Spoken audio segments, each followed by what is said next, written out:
అన్న నమస్తే, మీ పేరు? నరసింహారావు అండి. ఏం చేస్తారు? నేను ఆటో డ్రైవర్. ఏంటి మరి 3 సంవత్సరాలు, దాదాపుగా 3 సంవత్సరాలు అవుతుంది, 2.5 సంవత్సరాలు కంప్లీట్ అయింది. ఎలా ఉంది అసలు చంద్రబాబు గారి పనితీరు ఏంటి?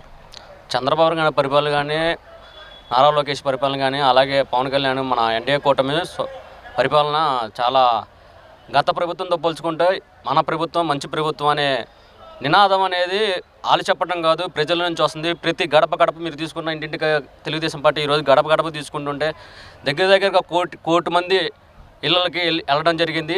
ఎన్డీఏ కూటమి అనే వాళ్ళు వెళ్ళడం జరిగింది. ప్రతి ఒక్కరు కూడా సంతోషంతో తమకు వచ్చిన ఒకరికైతే ఇప్పుడు తల్లికి వందనం, 4 పిల్లలు ఉంటే 4కి, 5 ఉంటే 5కి అంతమంది పిల్లలు చదువుకున్నారు. ఇప్పుడు అలాగే నారా లోకేష్ ఆధ్వర్యంలో మన విద్యాశాఖ మంత్రి అయినటువంటి నారా లోకేష్ ఆధ్వర్యంలో ఒకప్పుడు పాఠశాలలు గవర్నమెంట్ పాఠశాలకు వెళ్ళాలంటే అమ్మో పాఠశాలలో సరిగ్గా చెప్పరు, అవకతవకలు ఉంటాయి అంటే సరిగ్గా చెప్పరు, ఆ బోధన బాగోదు, మనం చెప్పినా మనం ఒక మెరిట్ స్కూల్లో ఒక మంచి స్కూల్లోకి వెళ్ళాలనే ఒక అయితే జనాల్లో ఉన్న అది తప్పిపోయి ఇప్పుడు గత ప్రభుత్వం కన్నా ఈ ప్రభుత్వంలో మంచి ప్రభుత్వంలో తీసుకుంటే నారా లోకేష్ గారి ఆధ్వర్యంలో విద్యాశాఖ మంత్రి అయిన తర్వాత గవర్నమెంట్ స్కూళ్ళల్లో విద్యార్థుల సంఖ్య గణనీయంగా పెరిగింది.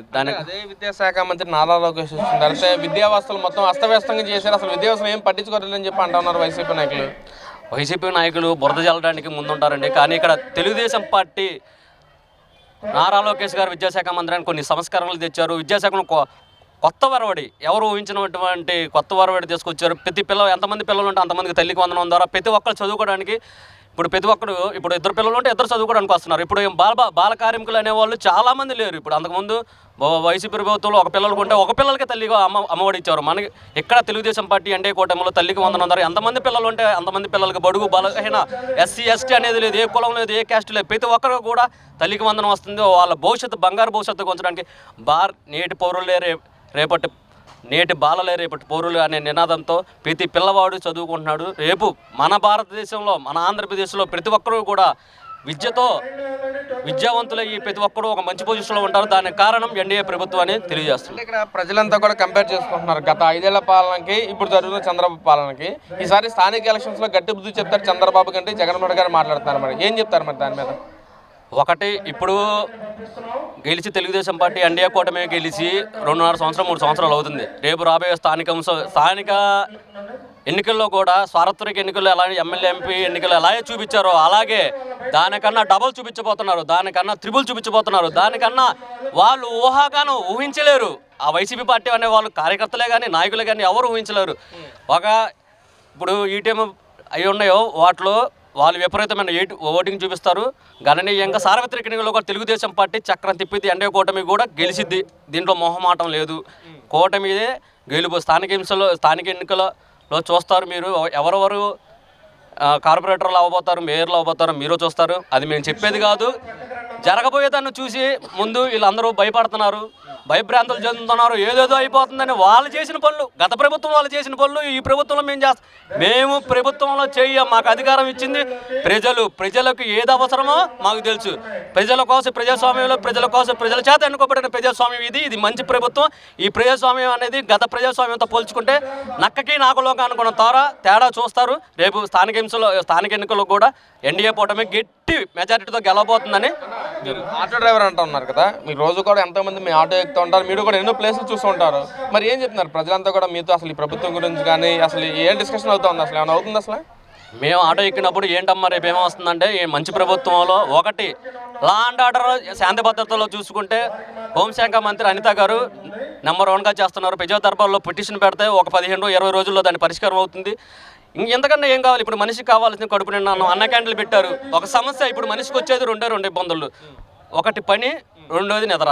పని పోవాలంటే ఇప్పుడు ఇసుక అనేది గత ప్రభుత్వంలో ఇసుక అనేది జగన్మోహన్ రెడ్డి ఆపేశాడు. జగన్మోహన్ రెడ్డి ఇసుక ఆపడంతో భవన కార్మికులు, మామూలుగా ఇల్లు కట్టే కార్మికులు కానీ, పెయింట్లు కానీ, వర్కర్లు కానీ, మళ్ళీ ఇంకోటి చూసుకుంటే మీరు పెయింట్ వేసిన తర్వాత టైల్స్ చేస్తారు. టైల్స్ చేసిన తర్వాత ఇల్లు కట్టడానికి సిమెంట్ వేయడానికి, రంగు వేయడానికి ప్రతి కార్మికుడికి పని లేదు. ఈరోజు ఇసుక ఫ్రీగా ఇస్తున్న నారా చంద్రబాబు నాయుడు ఆధ్వర్యంలో ఎన్డీఏ కూటమిలో ఇసుక ఫ్రీగా ఇస్తున్నారు. ఇప్పుడు ప్రతి ఒక్కరికి మీరు వెళ్ళి చూసుకోవచ్చు. వాగు సెంటర్లో కానీ, సితారా సెంటర్లో కానీ, మీరు సింగనగర్లో కానీ, బెంచ్ సర్కిల్లో కానీ ప్రతి కార్మికుడికి పని దొరుకుతుందంటే అది చంద్రబాబు నాయుడు వాళ్ళు ఇచ్చిన ఇసుక ఫ్రీ వల్ల ఇప్పుడు ప్రతి ఒక్కరు భవన కార్మికులు కడుపు నిండా ఆనందిస్తున్నారు. సమస్య మీకు ఏ సమస్య ఉంటే అది ప్రజా దర్బార్లో మన ప్రజెంట్ నిన్న సాయంత్రం మన విజయవాడ ఎంపీ కేసీఆర్ చిన్ని గారు మీకు ఏ కార్యక్రమం మీకేమైనా సమస్య ఉంటే నా ఫోన్ చేయమండి, వే టు డైల్ ద్వారా చేశారు 5 to 6 ఏ సమస్య ఉంటే సమస్య వితిన్స్ 15-20 రోజుల్లో దాని పరిష్కారం కూడా చూపించి దానికి అంతే కదా. ఇప్పుడు కడుపు నిండా అన్నం క్యాంటీన్లో అన్నం పెడుతున్నారు, 5 రూపాయలు ఉదయం 5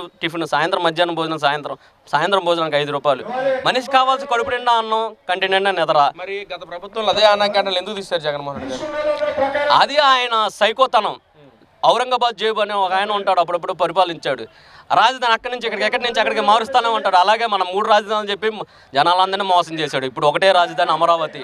కానీ డెవలప్మెంట్ ప్రతి ఒక్కరు, ఇప్పుడు ఒకసారి పోయిన సంవత్సరంలో మన నారా చంద్రబాబు నాయుడు గారు అధికారంలో ఉన్నప్పుడు హైదరాబాద్లో ఐటెక్ సిటీ పెట్టారు. ఐటెక్ సిటీ వల్ల ఏంటి, హైదరాబాద్ ఒక్కటే డెవలప్ అయింది, మిగతా ఏరియాలు ఏ డెవలప్ లా. మన విజయవాడ, హైదరాబాద్ ఏ డెవలప్. ఇప్పుడు అవి గత జరిగిన అనుభవాలని గత అనుభవాలని వీళ్ళు గమనించి కాదు, 3 రాష్ట్రాలు, రాష్ట్రంలో ఉన్న 3 జిల్లాలు, రాయలసీమ, కోస్తాంధ్ర, తెలంగాణ, రాయలసీమ, కోస్తాంధ్ర మొత్తం ఇవన్నీ బాగుండాలి అనే నినాదంతో విజయవాడలో గూగుల్ డేటా సెంటర్ మొదలైంది. అమరావతిలో క్వాంటమ్ కంప్యూటర్స్ సిటీ అయింది. రాయలసీమ ఇది ఏది పనికిరాదని ఇప్పుడు రాయలసీమ రతనాలసీమ అయింది. రాయలసీమలో చాలా వచ్చాయి, కియా మోటార్స్ వచ్చాయి, ఇంకా చాలా కంపెనీలు చేసుకొచ్చిన ఘనత ఎన్డీఏ కూటమిది. దీంట్లో ప్రతిపక్షంగా చెప్తున్నాను, ప్రతి రాష్ట్రం, ప్రతి జిల్లా, ప్రతి విధి, ప్రతి కార్పొరేటర్ అభివృద్ధి చెందాలి అనే ఉద్దేశంతోనే నారా చంద్రబాబు నాయుడు, నారా లోకేష్ గారు కొత్తగా ప్రవేశపెట్టిన ఆయన నినాదం ఒకటే, ప్రభుత్వం బాగుంటేనే మనం బాగుంటాం, ప్రజలు బాగుంటేనే మనం బాగుంటాం, ప్రజల్లో వెళ్ళాలనే నినాదంతోనే ఈరోజు సమిష్టిగా ఆనందంగా ఆహ్లాదకరంగా ప్రతి ఒక్కరు ఉన్నారు. ఏమో ఇంత కూటమి ప్రభుత్వం వచ్చింది, ఇంత డెవలప్మెంట్ అవుతుందని మీరు అంటా ఉంటే, అసలు కూటమి ప్రభుత్వం వచ్చిన తర్వాత రాష్ట్రం మొత్తం సర్వనాశనం చేశారు వీళ్ళంతా నాయకులు, మొత్తం కలిసి దోచేసుకుంటున్నారు మొత్తాన్ని. ఈసారి ప్రజలందరూ గట్టి బుద్ధి చెప్తారు వీళ్ళందరికీ అని చెప్పి జగన్మోహన్ గారు మాట్లాడుతున్నారు. ఈసారి 3 పార్టీలు కదా 30 పార్టీలు కలిసిన మా గెలుపుని ఎవరు ఆపలేరని చెప్పి కూడా మాట్లాడుతున్నారు వైసీపీ నాయకులు. ఏం బ్రదర్, ఏం చెప్తారు దాని మీద? వైసీపీ నాయకులు చెప్పేది ఒకటేనండి, వాళ్ళు ఏంటంటే వాళ్ళకు ఉదయం లేచిన కాంచి దాంట్లో కూర్చొని పబ్జీ ఆడుకోవడం తెలుసు ఆయనకి, ఆయన నాయకుడికి. ఆ ప్యాలెస్లో కూర్చొని, ఆ ప్యాలెస్ ఉందిగా, ఒక ప్యాలెస్ తాడేపల్లి ప్యాలెస్ల గురించి, పబ్జీ గురించి, ఏం జన నాయకులు ఏదొచ్చాడు, జనాల్లోకి ఎవరు వచ్చినా వాళ్ళు తిరస్కరిస్తున్నారు, తరిమి కొడుతున్నారు కూడా. ఇప్పుడు మనం అనుకునేది ఏంటంటే, స్థానిక ఎన్నికల్లో రేపు ఇప్పుడు సార్వత్రిక ఎన్నికలు ఎలా అయితే చూపించారో ఎన్డీఏ కూటమి స్థానిక ఎన్నికలు కూడా చూపిస్తారు. వాళ్ళు 10 కాదు 100 అనుకోనియండి, వాళ్ళ మనసత్వం అది. కానీ ఇక్కడ ప్రజల మనసత్వం చూసుకోవాలి. ప్రజాస్వామ్యం అనేది ప్రజల చేత, ప్రజల కొరకు, ప్రజలు చేయండి. ప్రజాస్వామ్యంలో నారా చంద్రబాబు నాయుడు ఉన్నారు, నారా లోకేష్ గారు ఉన్నారు, కొన్నిదేళ్ళ పవన్ కళ్యాణ్ గారు ఉన్నారు. వీళ్ళ 3 భారతీయ జనతా పార్టీ ఉంది, నరేంద్ర మోడీ. వీళ్ళని తప్పించి ప్రజల కోసమే పాటుపడే పార్టీ ఎన్డీఏ కూటమి పార్టీ అని మరొకసారి చెప్తున్నాను. ప్రజలంతా కూడా డిసైడ్ అయిపోయారన్నా, మరి ఎవరు గెలిపించుకుంటే బాగుంటుందని డిసైడ్ అయిపోయారనుకోవచ్చా లేకేంటి? ప్రజలు ఖచ్చితంగా దాంట్లో మొహమాటం లేదు, 100కు 100% ప్రజలు వీళ్ళే వస్తారు. తెలుగుదేశం పార్టీ వాళ్ళు వస్తారని లా అండ్ ఆర్డర్ ఉంటుంది, కడుపు నిండా అన్న క్యాంటీన్లు ఉంటాయి, భవన కార్మికులకు పని ఉంటుంది, కడుపును కంటి నిండా నిద్ర ఉంటుంది. ఏ సమస్య ఉన్నా, ఇప్పుడు మీరు ఏ సమస్య ఉన్నా పీజీఆర్ఎస్లు పెట్టుకుంటే వితిన్స్ 15-20 రోజుల్లో పరిష్కారం అవుతుంది. పీజీఆర్ఎస్ అనేది నారా చంద్రబాబు నాయుడు, నారా లోకేష్ గారు వాళ్ళ మైండ్తో పోలీస్ స్టేషన్కి వెళ్తే కొంతమంది ఏదో చేయొచ్చు, కానీ ఇక్కడ ఆన్లైన్లో జరుగుతుంది. ఆన్లైన్లో 10-15 రోజులు ఆ సమస్య పరిష్కరించకపోతే ఎమ్మటనే వాళ్ళకి కొరడా దెబ్బ పడుతుంది. అందుకని ప్రజల సమస్య ఏంటో వాళ్ళు తెలుసుకున్నారు. ఒక నాయకులుగా వాళ్ళిద్దరూ అయ్యారు. స్థానిక ఎన్నికల్లో మటుకు ముమ్మాటికి ఎన్డీఏ కూటమి గెలుపు తథ్యం, దీంట్లో మొహమాటం లేదు.